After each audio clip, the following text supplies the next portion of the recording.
Όσοι κράξετε το call του Σταύρου, να δω τι έχετε να πείτε σήμερα. Χαίρετε, Γιάννη. Χαρικά. Ευχαριστούμε πάρα πολύ που δείχνουμε ένα CZT στο κανάλι μας. Θέλουμε να μας πεις λίγο έτσι περιληπτικά τι έχει πάνω το αμάξι. Βασικά είναι ένα full πρώτο στάδιο. Βασικά είναι τέρμα πιεσμένο με κλειστό κινητήρα. Φοράει τα πάντα. Intercooler ως 300 άλογα. Μπέκ μεγαλύτερα από Subaru. Φοράει external, χταπόδι, ολόσωμη εξάτμιση. Σκάστρα από Evo. Άρα μόνο πρώτο στάδιο δεν είναι αυτό. Πες του και δεύτερο. Δηλαδή φοράει ακριβώς όλα είναι τέρμα πιεσμένο μέχρι πριν κάνει bump. Είσαι τόσο στο όριο δηλαδή. Στο όριο, ναι. Εντάξει, με το σταυρό στα χέρια πάω. Από θέμα αξιοπιστία τώρα που. Είναι αξιόπιστα. Το σασμάν δεν είναι. Έχω σπάσει 3 σασμάν. Γενικά αυτά τα σπάνε σε αυτά τα αυτοκίνητα το σασμάν, άμα δεν το προσέχει. Γενικά είναι καλά αυτοκίνητα. Μπορώ να πω πως είναι καλά. Δηλαδή αξίζει για να βγάλει τα γούστα σου. Στρίβουν, ας πούμε, του Σταύρου είναι το πιο μόνο η ευθεία. Αυτό στρίβει. Φοράει αναρτήσει και μπροστά και πίσω. Φοράει πίσω ανάρτηση από BMW 46 έχω βάλει με πατέντα. Μπροστά φοράει ρυθμιζόμενες MST. Μπορώ να πω πως στρίβει. Άμα δεν το στήσει, δηλαδή δεν στρίβουν, αλλά το συγκεκριμένο στρίβει. Εσωτερικά, να, όπως είπαμε, φοράει χταπόδι. Φοράει external 38 γνήσιο. Φοράει σκάστρα από Evo. Εισαγωγή, intercooler. Μεγαλύτερα μπέκ από Subaru γαλάζια. Φοράει αντλία πίσω μεγαλύτερη. Ρυθμιστή πίεση φοράει για τα μπέκ. Άρα δηλαδή φοράς τώρα σκάστρα από Evo και από Subaru. Μπέκ. Είναι πολύ καλή πατέντα για τα κόλτα αυτά. Δηλαδή αυτή η σκάστρα δουλεύει πάρα πολύ σε κόλ. Δηλαδή δεν χάνει ούτε πίεση ούτε τίποτα. Δηλαδή είναι ιδανική πιστεύω για τα κόλ. Τώρα τα μπέκ μπορεί να κρατήσει και τα μαμά, αλλά και μεγαλύτερα. Άμα θε να και βεζίνα να βάζει μεγαλύτερα. Άρα τώρα αυτό εδώ είναι ένα 15 μοτέρ. Το οποίο μαμά βγαίνει στα 150 άλογα βγαίνει μαμά. Και τώρα στο το έχει πάει 250 άλογα έχει φτάσει με κλειστό κινητήρα. Θέμα ρε παιδί μου τώρα και κιλών. Γιατί από ό,τι έχουμε καταλάβει βγάζει τα καθίσματα. Γύρω στα ντυμένο με καθίσματα με όλα γύρω στα 1130 κιλά είναι. Και χωρίς καθίσματα 1070 κιλά. 1070 κιλά, 250 άλογα. Έχει γίνει μετατροπή, την μπαταρία την έχω πάει πίσω.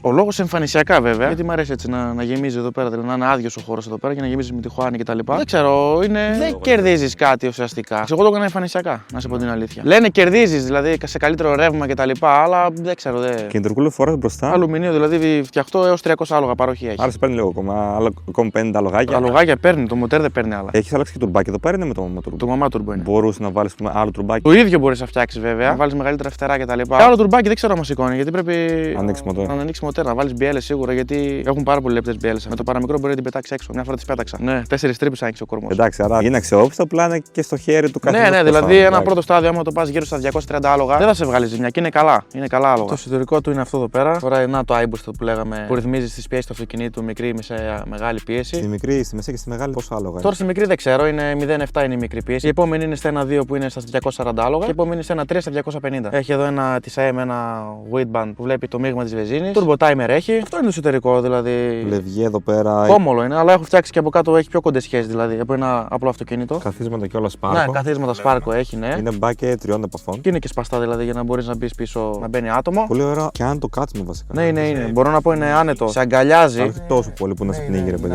Αυτό εδώ το έχει το ρολογάκι. Τίποτα. Λέει τα βόλτ μπαταρίε και φορτίζει το κινητό. Και σου βλέπω εδώ πέρα έχει πολλά ρολογιά. Καλά, βλέπει εδώ πέρα έχει πόσα πράγματα. Εδώ πέρα έχει γίνει χαμό. Κουμπί εδώ, κουμπί εδώ, κουμπί εδώ, κουμπί εδώ. Εδώ πέρα είναι το anti-spin. Έχω φτιάξει σε κουμπάκι να τον εγωκλίνει όποτε θε. Δεν έχει κάποια ρύθμιση, ρε παιδί που τον μπορεί. Όχι, αυτό βγαίνει μαμά. Το anti-spin δηλαδή να είναι ενεργοποιημένο. Μπορεί μόνο με το πρόγραμμα να το βγάλει τελείω ή να το αφήσει. Αλλά ή το κάνει σε κουμπί για να τον εγωκλίνει όποτε θε. Έχω φτιάξει το βιδηλατέρ να ανοίγει όποτε θέλει. Βλέπω μια μέρα έχει ζέστη π.χ. καλοκαίρι. Άμα εδώ τσιμπάει λίγο θερμοκρασία, το ανοίγω πιο μπροστά όποτε θέλω εγώ. Έχω κάνει και αυτή την πατέντα. Έχει πολύ πράγμα. Φουλ εξοπλισμένο ρε παιδί μου με τα πάντα μέσα. Με τα πάντα με είναι για να ξέρει τι γίνεται στο μάξι. Φοράει μια ζάντα 16 Japan Racing, την έχω βαφτίσει NK για τα μάτια του κόσμου. Για αυτού που δεν ξέρουν. JR7 είναι. Καλή ζαντούλα, όμορφη. Πώ και δεν έβαλε τώρα κάποια πιο ελαφριά, ξέρει. Ελαφριά ζάντα είναι, δεν είναι βαριά. Και είναι 16 δηλαδή άλλοι βάζουν 17 πάνω σε αυτό το μάξι. Δεν ξέρω, εμένα με έχει βολέψει το 16 μια χαρά είναι για την ώρα. Και σε λάσκα τώρα, α πούμε, τι φορά. Uni Royal φοράω, Renfos 5 είναι πολύ καλά. Μελετημένα δηλαδή και σε άλλα κόλ και πατάνε. Μπορώ να πω πω είναι πολύ καλό λάστιχο. Και σε βρεγμένο και σε. Και σε βρεγμένο και δεν σπινιάρει και σε στεγνό, σε όλα. Δηλαδή είναι πολύ καλό λάστιχο. Φαγώνεται γρήγορα βέβαια, αλλά είναι καλό. Είναι καλό. Από φρένα φοράει η μαμά. Δεν έχω ασχοληθεί με τα φρένα. Αν δεν έβαλε κάτι παραπάνω. Και όχι, δεν έχω ασχοληθεί με τα φρένα. Αναρτήσω όπω είπαμε φοράει ρυθμιζόμενε μπροστά. MST για να μπορεί να στρίβει τα μάξι και όντω στρίβει από τότε που τη έβαλα. Γιατί πιο πριν είχα τη μαμά, καμιά σχέση με τη μαμά. Δηλαδή το πρώτο πράγμα που να κάνει είναι να βάλει τα αναρτήσει σε αυτό το αυτοκίνητο. Και πίσω φοράει Blistein χοντρομπούκαλε από BMW 46 με πατέντα μπαίνουν. Γίνεται πιο στιβαρό το αυτοκίνητο. Και πώ και έβαλε τώρα πίσω BMW δηλαδή. Με το έχουν πει αυτή την πατέντα και την έκανα. Και φρένα τώρα σκέφτεσαι α πούμε να κάνει κάτι παραπάνω, να βάλει κάτι παραπάνω ή. Και όχι, δεν σκέφτομαι να βάλω μεγαλύτερα φρένα. Συνήθω βάζουν από Mitsubishi Outlander με τι δισκόπλακε και όλα. Αλλά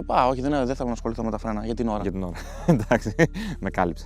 Φοράει μια μπάρα θόλων για να δένει ουσιαστικά το αυτοκίνητο στι τροφέ. Αλλά εγώ για εφέ την έβαλα, τώρα δεν ξέρω αν με κάνει δουλειά. Ένα κουφεράκι μικρό να παίζει ποιοτικά τη μουσική. Μετά είναι η εξάτμιση, η ολόσωμη είναι FX 60 είναι. Από μπροστά μέχρι πίσω είναι από χταπόδι με downpipe και μέχρι πίσω. Και τρυπούλε βλέπουμε κάτω στο προφυλακτήρα, αυτά είναι απλά εικαστική λεπτομέρεια. Χαζουμάρα στο μυαλό θα έλεγα. Και τώρα η μπάρα εδώ πέρα που δεν την είχε πριν και μετά που την έβαλε, γιατί κάποια διαφορά ή απλά. Κοίταξε, Εντάξει, από την αρχή δεν μπορούσα να καταλάβω γιατί έβαλα και τις αναρτήσεις μαζί και όλα. Τώρα με σκέτη μπάρα δεν ξέρω αν μου βλέπεις διαφορά. Ουσιαστικά την έβαλα για ομορφιά. Δεν είναι ωραία, βέβαια. Ίσως χάνεις λίγο σε θέμα χώρο, α πούμε. Χώρο χάνω σίγουρα, ναι, δεν έχω χώρο. Αλλά εντάξει, από που πάω. Κάτι θυσιάζουμε αναγκαστικά. Για πάτα μια καλή. Ωραία διαφορά. Για πάτα. Κάτσε ρε φίλο. Εντάξει, άμα θέλει είναι και ήσυχο, αλλά άμα θέλει κάνει και λίγη φασαρία. Δεν γίνεται με κάνει φασαρία. Τώρα είσαι στη μικρή πίεση που το βλέπουμε. Στη μεσαία το έβαλα. Και όταν μπαίνεις το κάνει σιγά σιγά, δεν πηγαίνεις κατευθείαν πάπου στη μεγάλη. Α, δεν έχω θέμα, μπαμ. Εντάξει, πάντως και η ανάρτηση δεν είναι κανοκούτσουρο. Όχι, καλή είναι. Σαν να μπαίνεις σε ένα normal αμάξι, κατάλαβες. Ούτε μαλακή, ούτε τύπου σκληρή αγωνιστική. Όπα δε. Κάτσε ρε. Και αυτό είναι στο μεσαίο, Ναι. Βοηθάει γενικά το external και... Ναι, κρατάει πίεση, ότι κρατάει. Αλλά είναι πιο επικίνδυνο από ότι χωρίς external σε stock motor. Γιατί την κρατάει την πίεση σταθερά, δεν είσαι τόσο safe. Αποδίδει βέβαια καλύτερα, αλλά δεν είσαι τόσο safe. Αλλά χρειάζεται λογικά για να φτάσει και αυτά τα άλογα που θέλεις. Όχι, τα φτιάχνεις αυτά τα άλογα και χωρίς external. Για τον ήχο το βάλεις οπότε.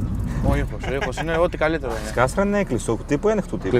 Κλειστού. Για να μην χάνεις πίεση, να μην σε κάνει μπερδέματα. Κλειστού τύπου είναι οι καλύτερες. Έτσι πιστεύω εγώ. Ανοιχτού να κάνει πιο πολύ θόρυβο έξω δηλαδή. Ο Κωνστασμάν, ναι, φοράει δίσκο τετράφτερο να φαίνεται. Από βάσεις φοράει Power Reflex πιο σκληρές. Και γιατί τετράφτερο και όχι εξάφτερο. Δεν ξέρω, τετράφτερο έβαλα, δεν ξέρω τι διαφορά έχει με τον εξάφτερο.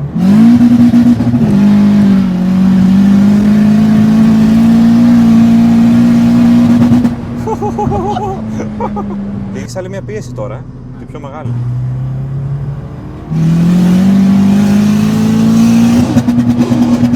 Ωραία!